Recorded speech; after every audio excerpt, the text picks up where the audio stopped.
Olá, pessoal. E aí, Gustavo? Miguel, quanto tempo, Miguel! Achei que você já tinha Ai, virado purpurina. nada.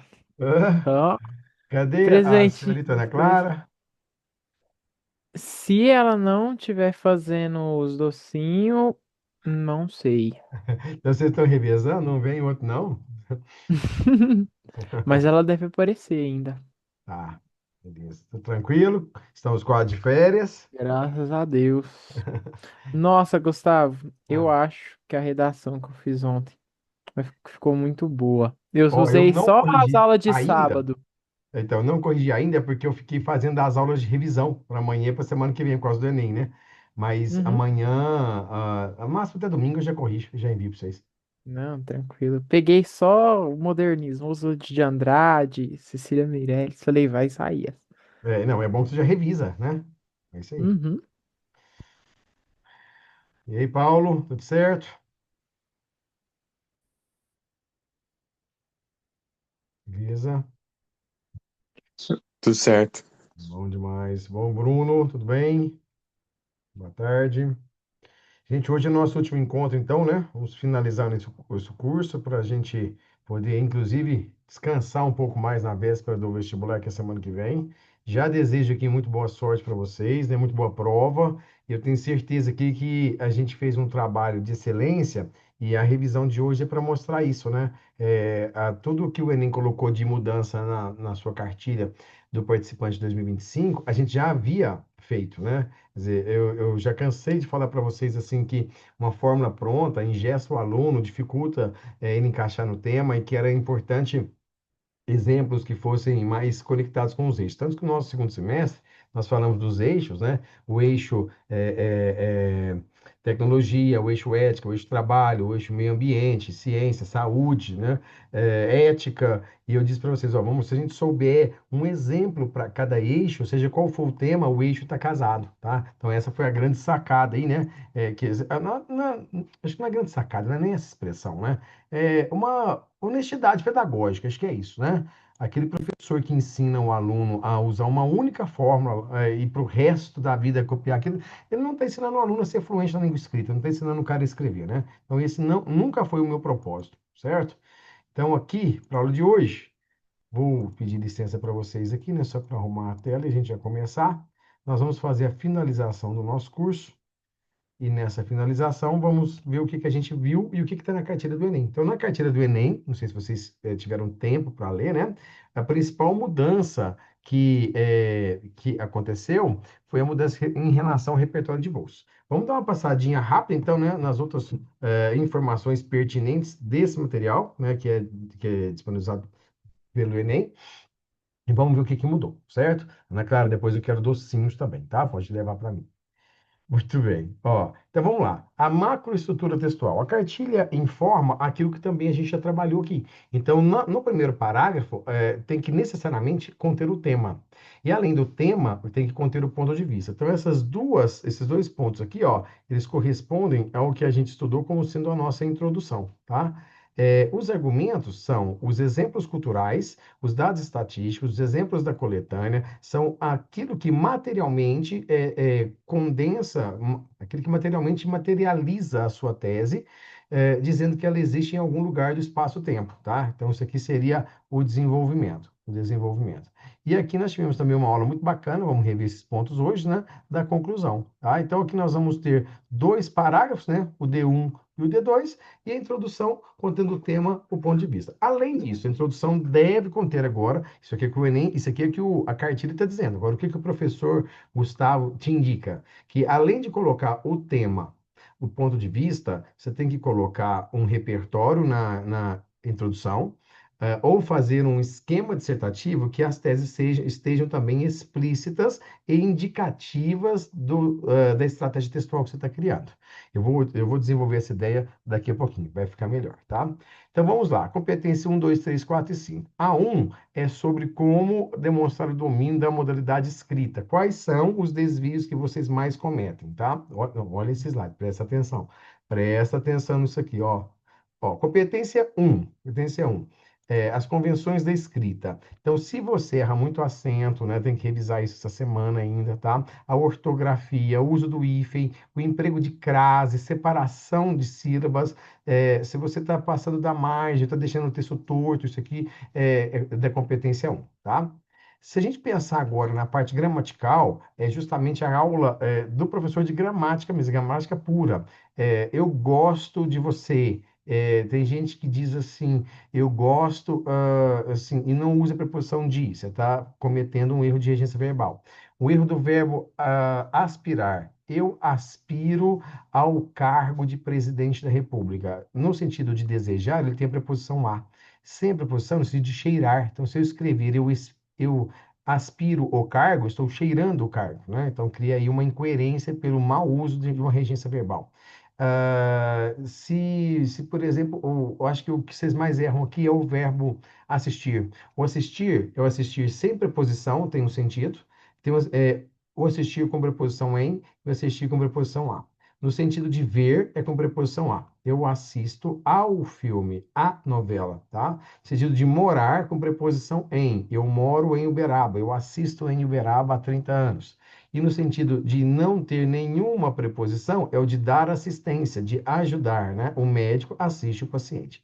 Então, se você escreve o médico assiste ao paciente, ele está vendo o paciente, né? Se ele assiste o paciente, ele está ajudando, certo?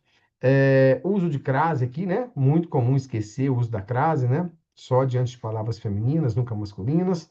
E escolha do registro. Então, a gente não pode esquecer que você está numa norma culta. Você não pode usar linguagem internet, não pode abreviar, não pode fazer poesia, metáfora, né? Tem que deixar isso para lá. E a escolha vocabular também, né, é um nível de linguagem.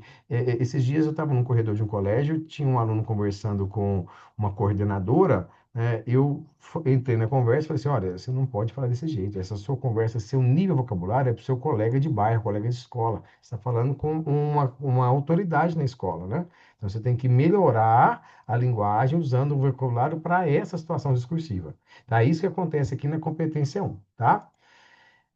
Na competência 2, nós estamos falando do repertório de bolsa, que é a principal mudança que aconteceu no Enem, tá? Então, acho que todos vocês devem estar atentos aqui, né? Então, o que que o Enem traz de informação, né? Ó, o repertório de bolso é uma expressão usada para se referir a referências prontas. É a fórmula de bolo, tá? Memorizadas e frequentemente utilizadas pelos participantes de forma genérica e pouco aprofundada, sem uma conexão genuína e o tema proposto. É como aquele Rios, né, do ano passado, né, um amostradinho, uma pessoa que quer só demonstrar erudição, que quer colocar um repertório lá, mas ele não consegue usar outro porque ele decorou aquele e é aquele que vai dar certo. É o aluno que está também com rigidez de expressividade cultural, né? Aí, o que que acontece? Não pode usar ele porque o repertório que nós vamos usar, ele tem que ser de 3 níveis, né? Que nós já falamos aqui no curso. Ele tem que ser legitimado, pertinente e produtivo. Até o ano passado, a normativa do Enem dizia um exemplo distante, ele não é distante do tema, ele não é pertinente. Por isso, ao explicá-lo, você diminui a distância, ele pode ficar pertinente. A normativa desse ano é: não querem mais exemplos distantes, querem exemplos próximos ao eixo. Então, vamos explicar cada um desses itens aqui, ó. O exemplo legitimado é o exemplo real, verdadeiro, que está na sociedade. Se eu consultar no Google, eu acho. É aquele negócio que o aluno fala assim, professor, eu posso inventar um dado estatístico? Se você inventar, isso não é legitimado, tá? Se o corretor pegar, sua nota vai ser 80 pontos em 200 na competência 2. Quando é que ele é pertinente? Quando ele é conectado ao tema, tá? Então, por exemplo, eu vou falar sobre escola, não dá mais para eu usar o Zeca Pagodinho. Porque o Zeca Pagodinho é uma autoridade musical, ele está longe do eixo escola, tá? Mas eu posso usar o Paulo Freire. Então, essa troca de Zeca Pagodinho para o Paulo Freire, muita gente usava o Kant, né? Cidadão, ele é aquilo que a educação faz dele e tal. Mas o Kant está assim, nessa frase ele está bacana, tá? Mas muitas vezes é difícil encaixá-la. Então, quanto mais próximo, melhor. O exemplo vai ter que ser vai ter que ser produtivo a partir do momento que ele serve a sua tese. Então, a justificativa do uso dele vai dizer por que que você escolheu ele e não outro. Professor, não estou entendendo nada. Calma, olha esse aqui, ó. Ó, veja esse exemplo. Desafios para a valorização da herança africana no Brasil, que foi o tema do Enem do ano passado, tá? E aí que vem o que o Enem chamou de repertório de bolso. Utopia, a famosa obra do escritor britânico Thomas More, retrata uma cidade perfeita, livre de mazelas sociais. No entanto, a realidade brasileira é adversa à idealizada na obra, pois os desafios para a valorização da herança africana no Brasil são uma problemática existente. Assim, é possível identificar duas causas principais para essa conjuntura: a inércia governamental e as desigualdades sociais. Eu vou pedir licença para vocês para pegar isso aqui, ó, redações Enem, cujo repertório usado foi o Thomas More. Eu vou no Google. Vocês estão vendo minha tela aí do Google?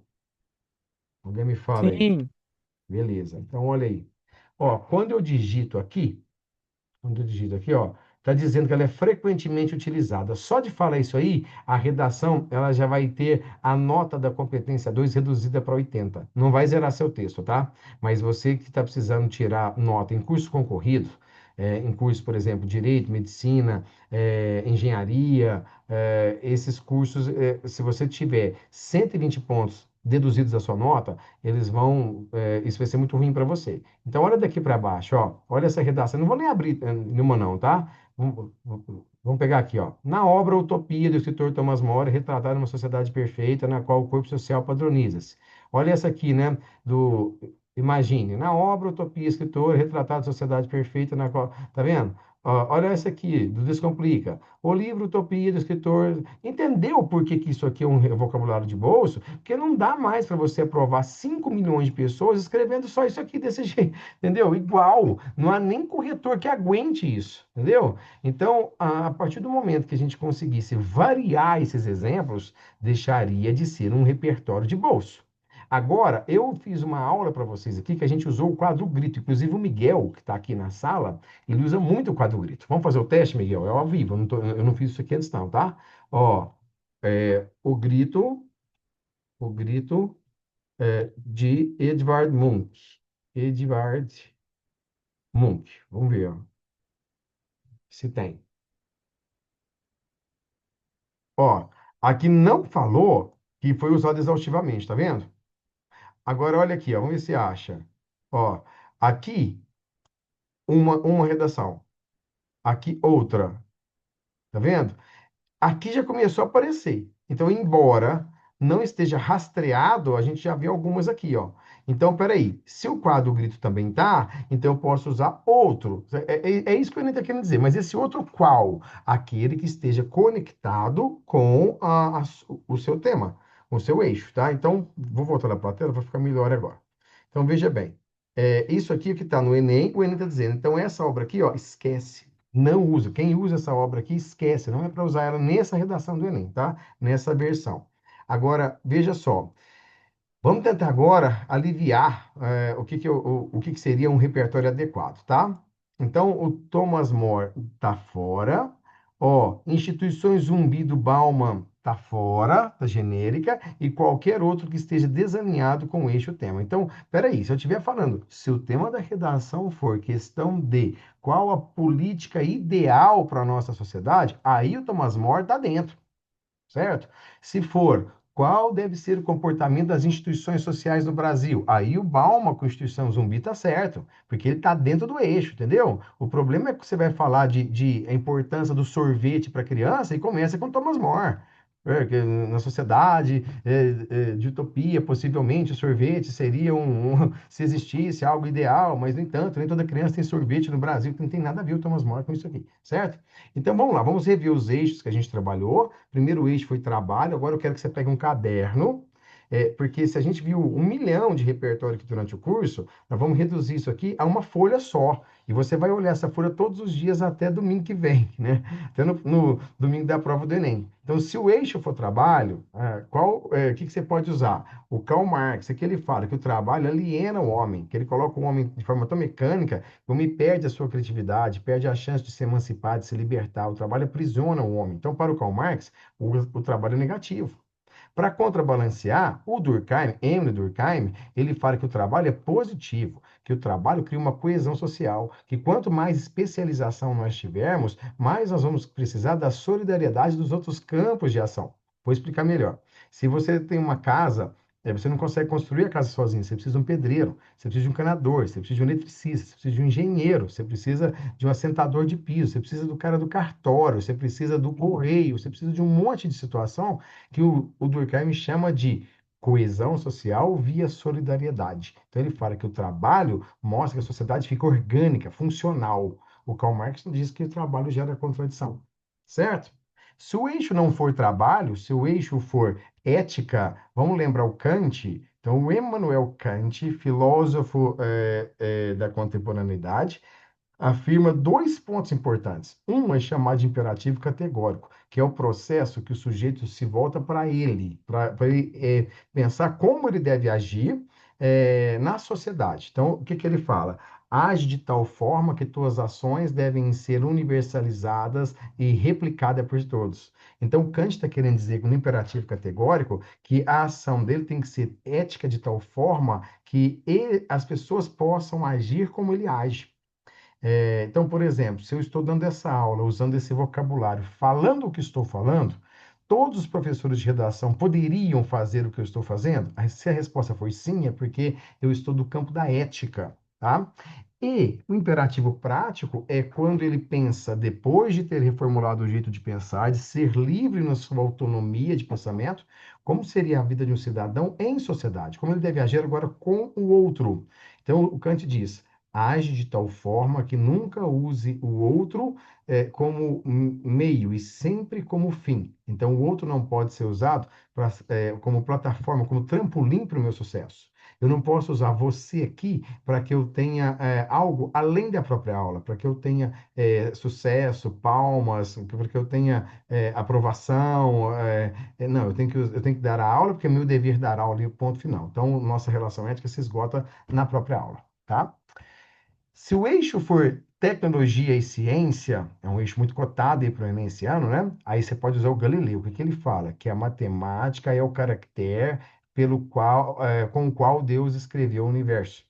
Você pode usar, nós falamos muito bem nessa aula, o período paleolítico, o domínio que o homem fez em relação ao trigo, transformou o homem num homem sedentário. E para ficar sedentário, você tem que dominar a natureza, você tem que dominar o fogo, você tem que construir cestos, tem que construir casa, tem que construir formas de sobrevivência, armas contra os predadores, tem que construir fórum, cartório, prisão, você tem que construir escolas, tem que construir posto de saúde, né? Então, isso tudo começa na transição do Paleolítico para o Neolítico. Né? Então, o Paleo, Idade Antiga, Idade das Pedras, nós éramos caçadores e coletores, e o Neolítico nós já éramos agricultores. E eu falei muito bem disso aqui, ó, CTSA, Ciência, Tecnologia, Sociedade e Meio Ambiente. Nenhuma ciência hoje pode estar apartada da questão ética. Então, você pode casar aqui os dois, né, agora, né? A questão ética. Porque se a gente fizer uma tecnologia, uma ciência como Hitler fez no Holocausto, nós vamos ferir a sociedade e o meio ambiente. Então, isso aqui, ó, isso aqui é para regular o uso da ciência e da tecnologia. Beleza? A gente pode me interromper aqui a qualquer momento, tá? Gustavo, Oi. pode mandar as redações que está pendente para Vou você? mandar no domingo, Paulo. Eu não pude corrigir hoje porque eu estava fazendo as aulas de revisão do Enem para amanhã e para terça-feira, entendeu? Eu vou fazer isso no domingo agora, tá? Troquei um pouquinho a data por causa disso. Certo? Mas pode já mandando para o Ah, senhor? tá. Se você pode mandar, claro que pode. Eu não vou corrigir, eu não vou conseguir corrigir hoje, porque eu tenho aula aqui e tenho aula à noite no objetivo. Mas amanhã e domingo eu já corrijo. Podem mandar à vontade. Ok. Beleza? Ó. Meio ambiente. Meio ambiente tem a ver com o CTSA de novo, né? Olha lá, aqui o ambiente, tá? Ó, tá vendo? Tem alguns temas que são, alguns eixos que são intercambiáveis, né? Então, aqui é o filósofo contemporâneo Hans Jonas, dos anos aí 80, desculpa, dos anos 50, né? O Hans Jonas foi, inclusive, quase namorado, né? Um apaixonado pela Hannah Arendt.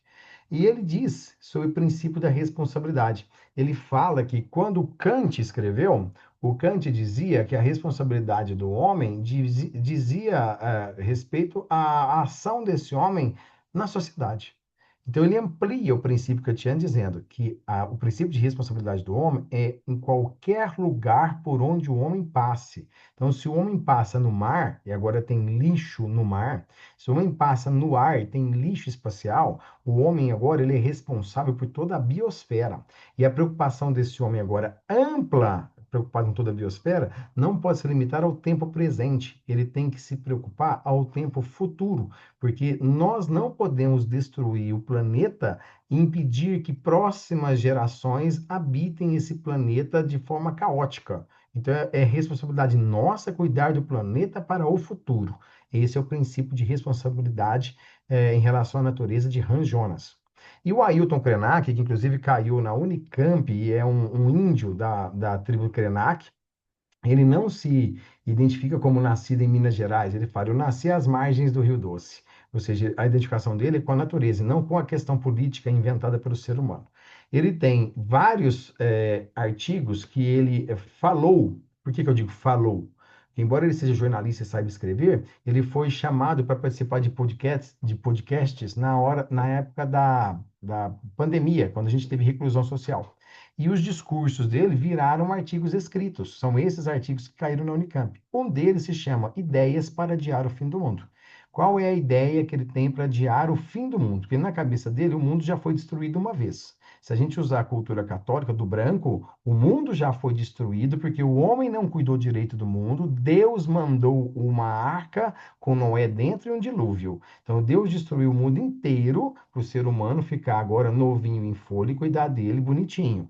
Aí o Ailton Krenak fala, não deu certo, então o mundo vai ser destruído de novo, a menos que a gente deixe de destruir o planeta Terra como a gente está destruindo. Então a ideia de retirar do planeta toda a matéria-prima finita, petróleo é finito, carvão é finito, as árvores são finitas, o recurso hídrico é finito, tudo que está no planeta Terra tem um tempo de sobrevivência. Mas o capitalismo tem vontades infinitas. Então ele fala, a conta não fecha. Então ele define capitalismo como um sistema de vontades infinitas que extrai o seu lucro de um planeta que tem que tem recursos finitos. E isso tem que ser freado. Se não frear, nós vamos ter um problema de destruição do mundo, certo? Se o eixo for pluralidade cultural, nós vamos usar a Escola de Frankfurt. A Escola de Frankfurt, ela faz uma revisão sobre o processo de racionalidade técnica. Então, ela diz que o positivismo, o excesso de razão, coordenou o homem de tal forma que, mas não promoveu a inclusão, o respeito, a tecnologia e o avanço moderno para todas as pessoas. A Escola de Frankfurt, ela degenerou a cultura a cultura popular por meio da cultura de massa. Tá? Então, a Escola de Frankfurt, que é Herbert Marcuse, Walter Benjamin, o Theodor Adorno, todos eles são analistas pós-marxistas, variando um pouquinho a ortodoxia do Marx, né? Mas eles são críticos do sistema, uns mais otimistas, outros menos otimistas. Tá? Se o eixo for diversidade sexual, aí o nome que você pode usar sem medo é Simone de Beauvoir. O que estava acontecendo? Você estava falando de diversidade sexual e de repente começava com o Thomas Moros. De acordo com o livro Utopia de Thomas More, Sociedade Ideal, no entanto, o Brasil está longe de ser isso assim. Por quê? Porque existe o preconceito contra os grupos LGBTs. Cara, o negócio é sobre LGBT, então não vai caber utopia. É isso que o Enem está querendo dizer. Então vai direto naquilo que cabe. É só isso. Então, se você pegar esse quadro aqui, a hora que ele terminar, você pega esse material que eu vou postar para você, imprime, ou se você estiver anotando aí melhor, né, com a sua letra, com o seu jeito, olha todo dia até se memorizar. De hoje até a prova do Enem, você vai memorizar isso. Então, para Simone de Beauvoir, é uma existencialista, filósofa dos anos 60, casada com Jean-Paul Sartre, mulher não se nasce, torna-se. tudo pode ser, então, construído e destruído. Então, se a mulher não nasce, torna-se. é, o preconceito, o nojo, a raiva também não se nasce, constrói-se. E se isso é construído socialmente, também pode ser desconstruído socialmente para uma nova forma. Então, uma expressão que eu gostei muito do Fábio Porchat, se você quiser usar isso, tá? Fábio Porchat fala que é impossível nós não sermos preconceituosos em alguma medida, tendo nascido no Brasil. O Brasil foi feito em cima do preconceito. Não vou nem revisar a história do Brasil para você, você já sabe disso. Então, qual que é a expressão que ele usa? Ele usa que se nós não podemos nascer fora do berço do preconceito, nós somos preconceituosos em desconstrução. Ele usa, na época que eu vi a reportagem, ele está falando de machismo, né? Então ele fala, eu não posso dizer que eu não sou machista, mas eu posso dizer que eu sou um machista em desconstrução. Eu não quero ser, tem hora que eu vou falhar e vai demorar um tempo ainda para eu deixar de ser machista, certo? Muito bem. Se o eixo for saúde, aqui a gente usou o quadro Aula de Anatomia, Dr. Tupi. Vamos ver se essa aqui, ó. Miguel, vou fazer a mesma coisa, tá? Aula de Anatomia, Dr. Tupi. Vamos ver se esse aqui tem algum vestígio lá para nós, né? Vamos pegar aqui, ó. É, redações, cujo repertório foi Aula de Anatomia, Dr. Tupi. O que que fala aqui, ó? Ó, não há registros públicos de exemplos notáveis de redações específicas que tenham utilizado a lição de anatomia do Dr. Tupi, tá vendo? Opa, então isso aqui eu posso usar. Isso aqui não vai ser caracterizado como alguma coisa que é um repertório que esteja já no foco do Enem. Mas eu vou usar quando? Para qualquer tema, para falar, por exemplo, para falar sobre a educação. A educação pode, porque tem aqui a lição de anatomia do Dr. Tupi, certo? Posso falar de medicina? Sim, porque tem a palavra anatomia, tá vendo? Então é isso, é você linkar o exemplo, o repertório cultural, com aquele tema que você está trabalhando, tá? Aí você pode falar também de varíola. Na obra Memórias Póstumas de Brás Cubas, a prostituta Marcela, ela não pôde ficar com o Brás, né? Justamente um dos problemas, vários, né? Um deles é que ela teve varíola e tinha o rosto todo manchado. Ele era preconceituoso, né?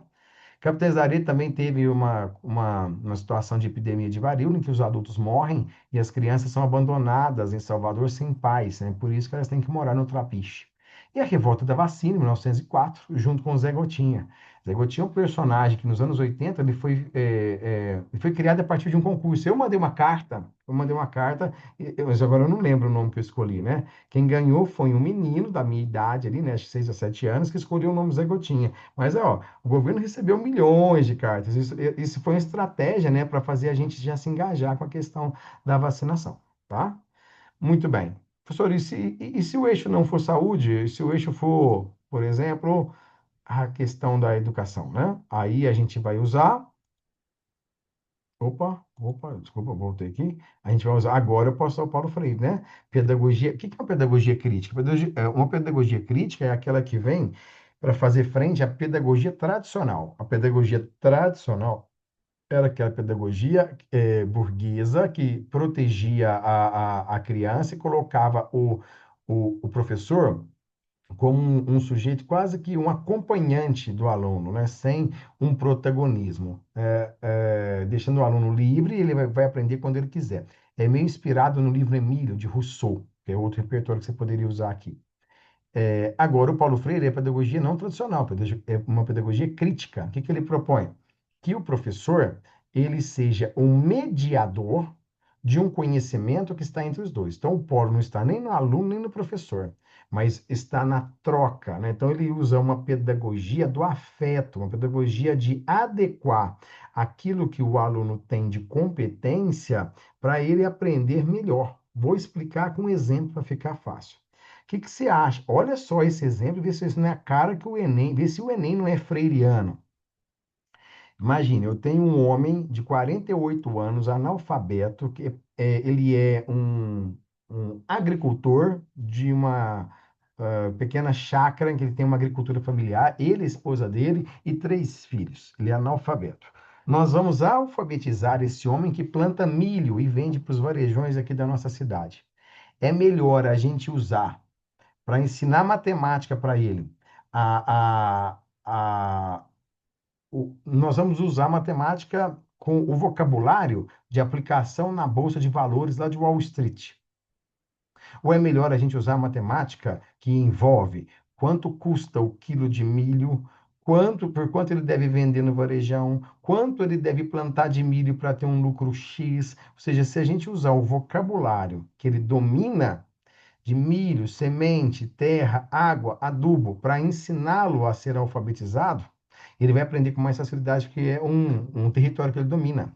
É isso que o Enem está querendo falar para você. Se você está falando de X, use repertório de X. Se você está falando de Y, use repertório de Y. Por quê? Porque está ficando um texto Frankenstein, certo? Gente, deixa eu passar um pouquinho para a tela aí para vocês. Não falei com vocês ainda, né? Tá tudo bem? Vocês estão me entendendo? Ó, tá cheia a sala hoje, hein? O Paulo, o Miguel, a Anitta, o Bruno, a Ana Clara, a Solange e o Rodolfo. Estão com dúvida? Querem falar alguma coisa? Tranquilo, Ô, Aí, gente, Gustavo, fazendo calor aí, que tá tá frio. tranquilo. Muito bem. Nossa, o meu olho tá Gustavo, perdendo. O que é isso, gente? Parece que eu trabalhei o dia inteiro hoje, trabalhei o dia inteiro. Então vamos lá. Se o eixo agora for educação, aí você pode usar, além, né, desculpa, do Paulo Freire, você pode usar o sociólogo Gilberto Gustavo, Oi. tinha alguém te chamando aí, eu esqueci, eu não sei, eu não vi o nome. Opa, quem que é? Deixa eu voltar lá. sou Ó, eu. pode falar. Uma pergunta. O que que você falou que é o repertório Frankenstein, que eu não entendi? O texto Frankenstein é aquele que tem Ah, repertório que não está conectado ao eixo. Ele tem um repertório X, hum, um Y, Z e eles não se conectam, né? Eles estão perdidos aí, né? Agora, quando eles estão no mesmo eixo, ele está alinhadinho, está uniforme. Imagina um soldado da entendi. polícia militar. Você tira a jaqueta dele e coloca um top. Você tira o cap dele e põe um boné. Você tira um, o rifle dele e coloca uma boneca. Quer dizer, ele tá enfeitado do mesmo jeito, mas ele não é funcional, ele tá estranho. Então é isso que o Enem quer, né? Você adequa e tudo, fique tudo uniforme, né?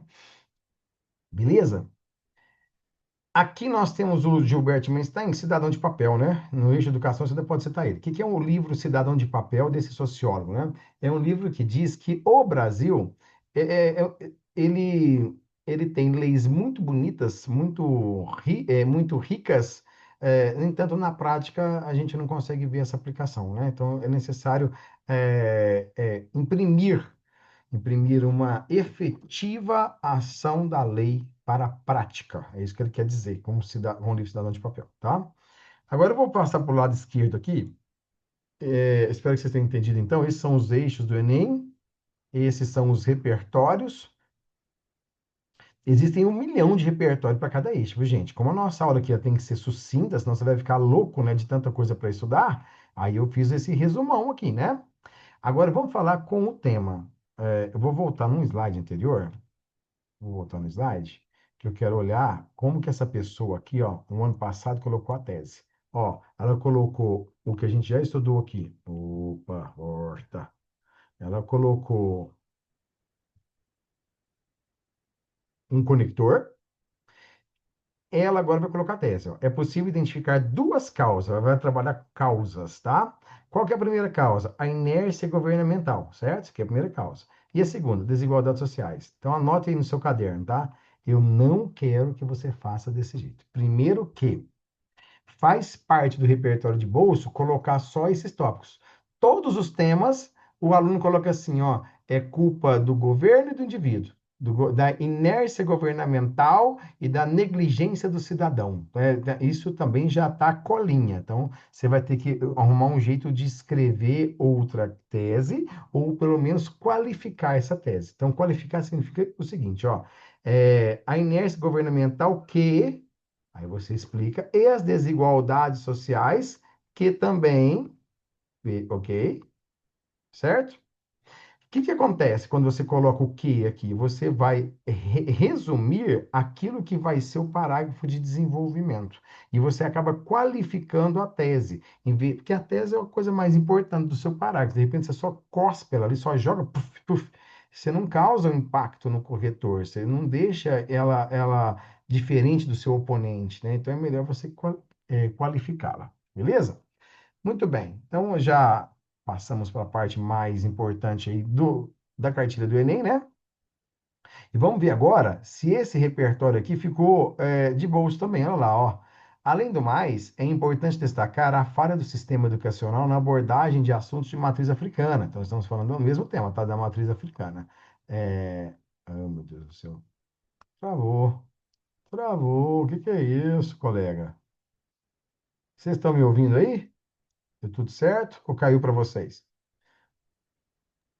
É de boa. Tá, ok. Então, aconteceu alguma coisa aqui que eu não sei te falar o que é. Travou. Muito bem. Ó, então indo lá para frente, voltando, né? Vamos ver se aquele jeito de citar também é um jeito ruim, né? Além do mais, que é isso? Meu Deus, eu estou mudando sozinho. Acho que vai dar certo, hein? Espero que dê certo agora, hein? Além do mais, é importante destacar a falha do sistema educacional na abordagem dos assuntos de matriz africana. Para o sociólogo Bauman, as instituições sociais, mesmo pertencendo com papel essencial, tornam-se instituições zumbis. Veja, não tem nada aqui anteriormente que está falando de instituição. Não está falando de recursos públicos, de ação política. Não está falando de cultura. Então, esse exemplo, instituição, é um exemplo para política. Também está fora. Ao não contribuir para a melhoria de vida dos cidadãos. Então, veja, e esse exemplo aqui, ó, ele não está conectado com o eixo, por isso que ele está fora. Então, para esse ano, ele não vai valer.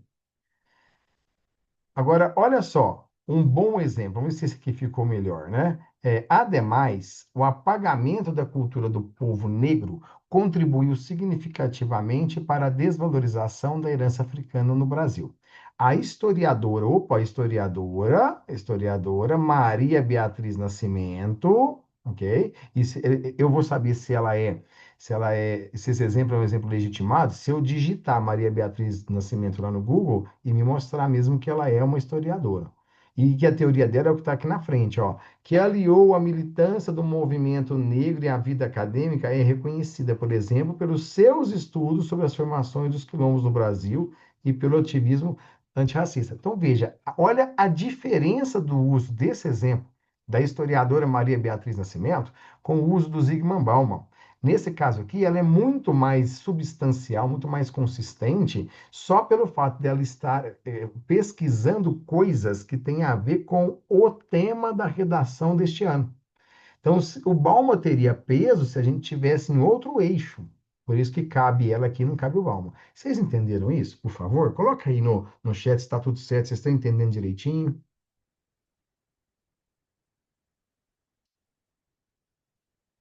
Ok? Vamos para frente.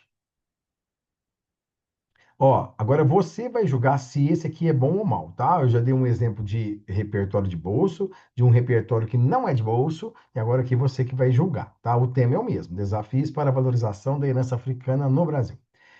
A valorização da herança africana passa também pelo reconhecimento de figuras históricas negras na música, como Cartola, um dos maiores nomes do samba do Brasil. Um dos fundadores da Estação Primeira de Mangueira, Cartola transformou as dores e resistências da população negra em poesia, dando visibilidade à vivência do povo marginalizado pelas elites no país.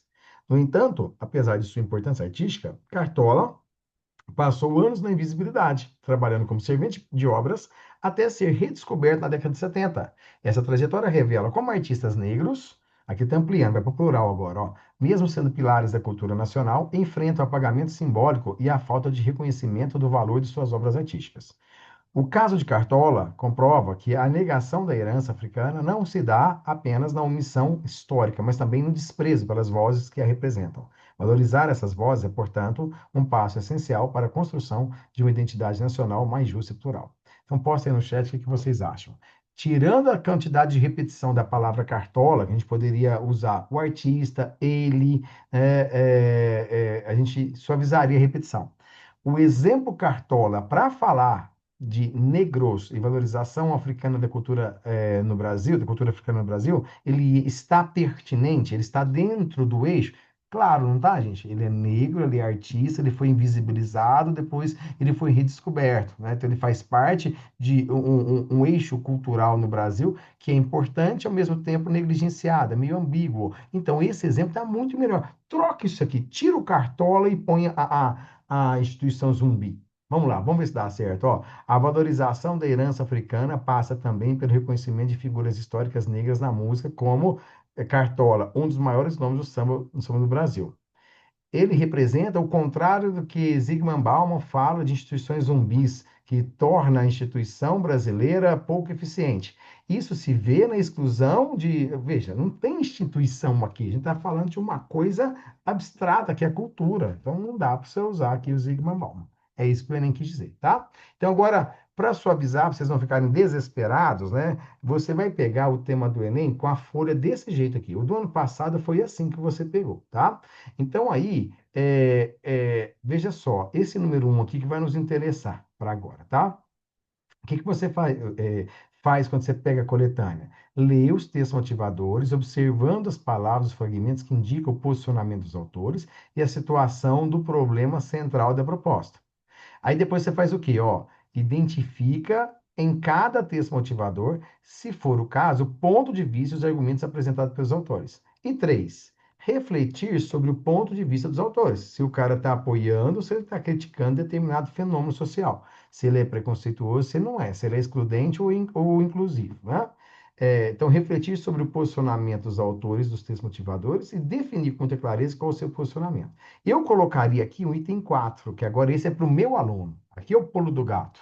Ao ler a coletânea, você que é sujeito, que participou das aulas, que está numa escola particular, regular, que viaja, que tem Netflix, que assiste a filmes, a séries, que escuta música, você, ao ler, você vai ser automaticamente chamado para o seu cérebro a fazer links.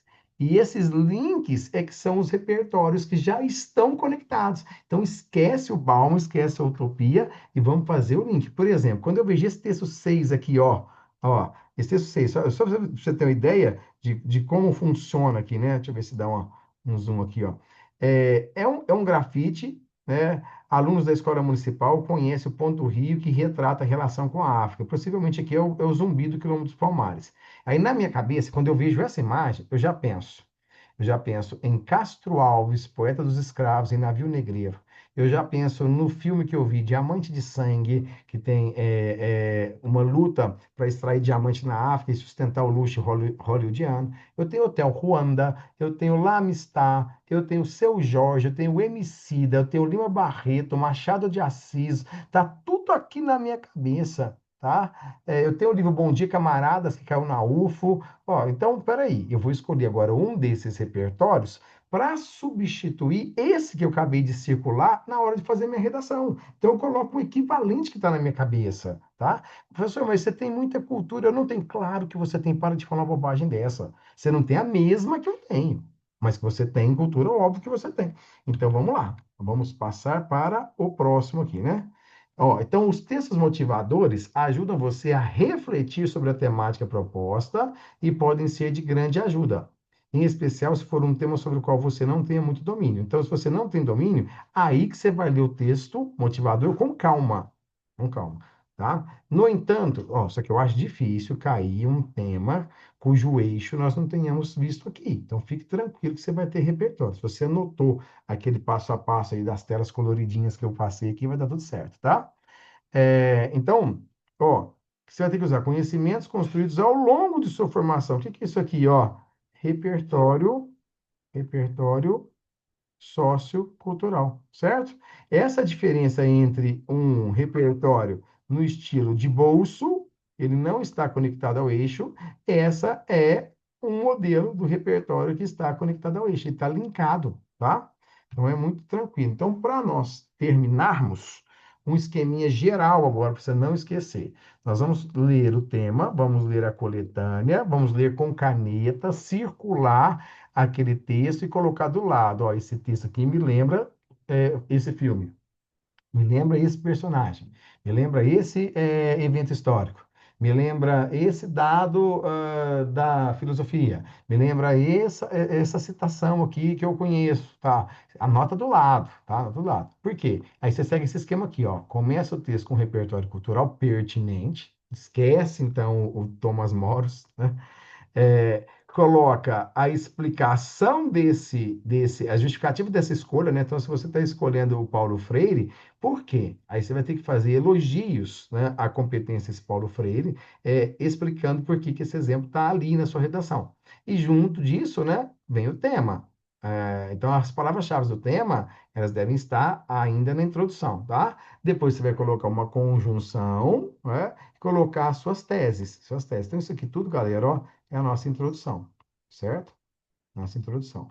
Depois a gente vai para o D1. O D1 agora, eu volto lá na coletânea, aquele texto que eu circulei, que eu escrevi assim, ó, Castro Alves, opa, então eu já vou começar com Castro Alves. Então, eu vou começar, ó, nesse viés, o poeta Castro Alves, ok? Retrata no livro Navio Negreiro a saga das pessoas que foram tiradas da África e trazidas para o Brasil. Ponto, né? Isso significa que aí você vai entrar na redação, falar de cultura, de herança africana, o que eles trouxeram, como eles sofreram, né? Igual o cara falou do Cartola na redação que a gente leu. Depois que você colocar o D1, você vai para o D2. Agora você pode usar, não precisa sofrer mais. Você já usou um repertório cultural na introdução e usou no D1. Agora você vai usar o D2. A Ana Clara, ela faz de um jeito diferente, né? Ela já acostumou e é um jeito bem bacana. Ela usa sempre um paralelo de um repertório cultural aqui, ó, um R2, mais um dado estatístico. E a redação dela fica brilhante, né? A redação dela no final do segundo semestre é todas nota 1000, né? Então, o que que significa? Que ela está conseguindo diminuir a letra tal e fazer uso da comparação de um repertório cultural com um atual, né? E aí a redação fica muito, muito substantiva. Bom, aqui, galera, nós vamos usar um dado coletâneo, que pode ser um dado estatístico, né, um dado de atualidade, qualquer texto que tiver lá, né? Sempre tem que colocar a fonte, não se esqueça, tá? E por último, nós vamos retomar o tema e vamos colocar, deixa eu mudar a cor da caneta aqui, e vamos colocar agora os 5 elementos da conclusão. Ó, o governo, ou ONG, ou mídia, ou indivíduo, família, escola ou sociedade. Esses são os agentes que nós vamos usar. E eu vou colocar, depois de colocar isso, vou colocar o detalhamento, que é mais fácil detalhar o agente, tá? O governo, vírgula, instância máxima do poder, a família, vírgula, responsável máximo pelo indivíduo, certo? A escola, entidade substancial de formação do sujeito, vírgula, qualquer adjetivação, oração intercalada que você colocar, você já está ganhando mais 40 pontos, tá? Aí você vai colocar o verbo deve criar. A expressão verbal deve criar, ela é objetivo direto. Então, deve criar o quê? O que vai ser a minha ação, né? É o objeto direto dessa expressão deve criar. Deve criar leis mais rígidas, deve criar espaço de lazer, deve criar ações interventivas que visem não sei o quê. Então, a ação é justamente o que completa a regência do deve criar, certo? Depois nós vamos colocar a expressão por meio de, aqui é o 3, né? O por meio de. Use a expressão por meio de, porque aí você vai dizer para o corretor como nós vamos implantar essa ação. Depois de pontuar tudo isso, você vai colocar o dessa forma, desse modo, dessa maneira, e aí vai aparecer o efeito. Aí vão aparecer as palavras-chave. Anote aí, né? Empatia, respeito e inclusão. Certo? Essas palavras vão fechar a sua redação. Não precisa ser as 3, não, tá? Pode ser uma ou duas no máximo. E depois, se sobrar uma linha e meia, duas, né? Aí você retoma esse exemplo que está aqui, ó. Ok? Ó. Ó, só assim, aí aquele exemplo que você usou lá, vamos supor que o Miguel usou o grito, né? Depois de colocar o efeito, ó, dessa forma o Brasil será mais inclusivo e respeitoso em relação às crianças que têm autismo. Vamos supor que fosse esse o tema, né? E aí ele coloca, ó, e também o personagem do quadro, o grito, poderia atenuar a sua angústia, pois o mundo estaria melhor. Então, aí você faz uma retomada daquele exemplo que está lá no final, tá? Mas só se couber, isso aqui é só luxo, certo? E para a aula de hoje, vamos pegar o eixo cidadania. Ué, ué, ué, ué. Tá bom, tudo bem, então não fica bravo comigo não, vou abrir aqui. Hoje está dando um monte de tilt aqui, hein, gente? Vocês estão vendo, hein? Ó, é, a aula de hoje tem o tema aqui, ó. Os desafios da inclusão de pessoas com autismo no Brasil, tá? Aí o que que você vai fazer? Vai fazer o que eu acabei de falar. Hora que, mas eu não tenho repertório para isso. Respira fundo. Na hora que você começar a ler, você vai lembrar do Paulo Freire, que ele fala de inclusão, de respeito no próximo. Olha lá, ó. No dia 2 de abril foi instituído pela ONU, em 2008, como Dia Mundial de Conscientização do Autismo. O autismo é uma síndrome que afeta vários aspectos da comunicação, além de influenciar também o comportamento do indivíduo. Então, aqui eu já tenho uma definição e tenho um histórico de data. Aí você vai ler o texto 2, aqui eu tenho uma lei que institui. Ah, isso já é um repertório cultural, se eu não tiver nenhum, tá? Aqui eu tenho o texto 2, eu tenho o Dia Mundial do Autismo, dia 2 de abril. Eu tenho o texto 3, tá? Aí, para você, obviamente, na sua casa, hoje você vai pesquisar, né? Lá no Enem você não vai pesquisar, mas veja só. Vamos pegar aqui de novo. Eu coloquei para você aqui, ó. Então, repertório um. A inclusão acontece quando se aprende com as diferenças e não com as igualdades. Paulo Freire. Ok? 2. A diversidade garante que crianças possam sonhar sem colocar fronteiras ou barreiras para o futuro e os sonhos dela. Malala. 3. Há que deixar as crianças serem como são, vivendo com suas diferenças e a partir de seus próprios pressupostos culturais. José Saramago, escritor português. 4. Ninguém nasce odiando outra pessoa. Pela cor de sua... Vê se isso não é uma frase existencialista igual a da Simone de Beauvoir, de Jean Paul Sartre, né? Por sua origem ou ainda por sua religião. Para odiar, as pessoas precisam aprender. E se podem aprender a odiar, podem ser ensinadas a amar. Nelson Mandela. Certo? E aí é só partir para o abraço. Tá vendo que todos esses repertórios estão conectados ao eixo. Eles não estão jogados, né? Estão conectados. É isso. Meus queridos, né? Eu quero ouvir vocês. Tem alguma dúvida que vocês tenham a dizer do curso? O que que vocês apontariam aí para a gente melhorar para o próximo ano? A Ana Clara, durante todo o ano, ela me deu várias dicas aí, que qual eram as demandas, as angústias aí dos alunos, os temas que podiam cair. Então, eu te agradeço por isso, Ana. E eu queria saber de vocês, né? Vocês querem dar alguma dica? Tem alguma dúvida?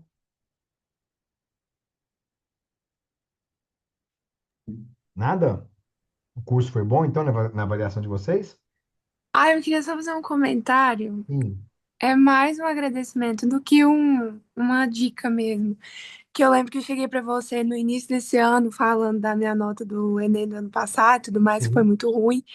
E deu para ver o tanto que eu evoluí com as suas aulas, o tanto que você me ajudou, assim, me direcionou ao caminho certo. Então é isso, muito obrigada. Seu curso foi ótimo. Não, eu que agradeço, né? Você é uma das alunas que fez praticamente todas as redações. Eu acho que não tem muito segredo, Ana Clara. Quando a gente está caminhando num sentido kantiano da ética, não precisa do Enem falar que a gente precisa cortar a forma de bolo. Eu acho que, no fundo, todo mundo sabe que isso não é certo, que copiar uma fórmula que já existe e insistir nisso para todos os temas é uma coisa artificial. No fundo, a gente sabe que a gente está fazendo isso só porque a gente quer a vaga, mas que não é o jeito correto de aprender.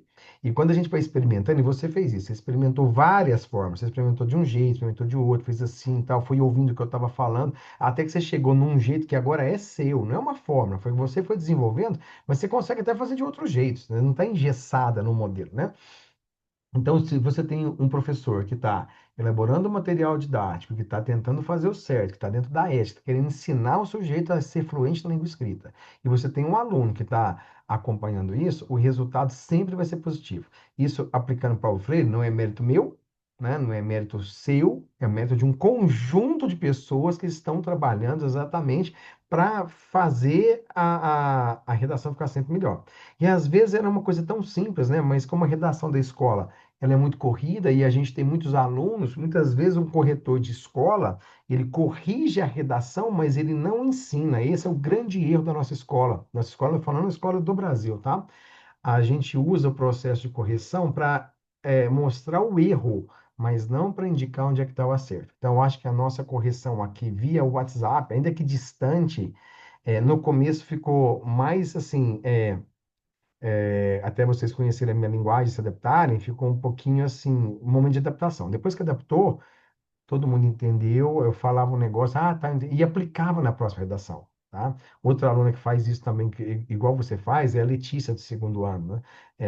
Eu falo uma redação agora, na outra redação ela fez o que eu falei. Isso é imprescindível. Aí o texto não tem jeito, vai dar certo, tá? Só se um tsunami, né? Um meteoro acontecer no Enem, Ana Clara, para você não tirar uma nota boa, entendeu? Porque é natural. Você se esforçou, fez as redações e fez as do colégio também, não fez só as minhas. Então, se você pensar, no colégio você deve ter feito aí umas 20 durante o ano, e aqui você fez umas 30, olha, 50 redações durante o ano, dá o dobro da média. O dobro da média, tá? É isso. Gente, então, obrigado, né? Gustavo, Oi. eu quero falar uma coisa também. Sim, Eu já te agradeci no Zap, mas eu quero te falar para eles escutarem, né, que embora eu tenha chegado muito atrasada no curso, eu quero agradecer porque principalmente na prova da UFO, eu não mandei muito, mas eu fui treinando, eu até preciso mandar algumas redações desse para você e eu sou um pouquinho lenta, sabe, para fazer. sim. E embora assim, eu não consegui a vaga lá na UFO de medicina, eu fui ver a minha nota da minha redação, eu tirei 74,34, alguma coisa. Em 80, No né? caso, no meu caso, é, É. de 80. No meu caso, era para conseguir a vaga era transferência, né? Aham. Tinha 10 vagas só. Então, eu vi que teve gente que conseguiu acertar 15, eu acertei 12 questões, era 15 questões, eu acertei 12. Eu vi que teve gente que conseguiu acertar 15 questões, mas a nota da redação dele estava 69, 70. Então, eu Uhum. acho que eu fui bem e foi assim, muito em cima. Eu praticamente pedi aula no mês para você, né? Em Aham. cima do mês, né? Foi um mês antes, praticamente, né? Mas Então, ajudou bastante. Se Deus ó, que quiser, eu vou bom que passar bom deu certo. nesse Mas Enem. assim, antes tarde do que nunca, né? Porque você está experimentando Né? agora. Mas daqui a 6 meses já vai ter outra vaga de novo de operador de diploma. Então você já sabe agora quais são os caminhos, né? Você já começa antes, né? Já faz o texto. E assim, e é muito realmente gratificante. Vocês vão ser profissionais, galera. E quando vocês forem profissionais, vocês vão ver que isso é o que vale. Então, eu agradeço vocês. Eu acho que a turma tá de parabéns. Desejo boa prova, né? E sempre escrevam e nunca vão ir por esse caminho de fórmula pronta, de copiar sempre o passo. Se baseiem nas pessoas que aprenderam, que passaram por vocês. Respeitem quem já está lá na frente. Mas copiar o sujeito. Eu fico olhando os meninos jogando futebol. Tem gente que vai bater falta aqui, quando eu vou ver um jogo de futebol aqui no bairro, uma coisa assim, né? O cara faz a posição do Cristiano Ronaldo, ele faz os gestos do Cristiano Ronaldo, os trejeitos do Cristiano Ronaldo, ele grita o Sil igual o Cristiano Ronaldo, e aí ele vai dar entrevista, ele é quem? Sabe? Ele não tem identidade, tem identidade. Então é isso, né? Então, muito obrigado a todos, né? E eu vou mandar aí pro privado de vocês, né? Assim, tem aqueles que já finalizaram a parte financeira, né? Agradeço também. Aqueles que ainda não finalizaram, se precisar, às vezes, de algum prazo, alguma ajuda, eu gostaria que me passasse. A gente vai chegando num consenso aí para finalizar para todo mundo, tá bom? Então, muito obrigado, gente, né? Boas Obrigada, férias para Gustavo. vocês, boa prova. Tchau, Obrigada. GB. Até Muito Tchau, amanhã. obrigado, valeu. Tchau. GB. Até amanhã. Tchau. Você fez um trabalho excelente. Conseguiu tirar minha nota do 880 e aumentou muito. Vai tirar mais de 900, com certeza, né? Vai tirar 940, 960, se brincar 1.000 ali, né? Se Deus quiser. Tá bom? Amém. Muito obrigado, viu? Valeu, tchauzinho.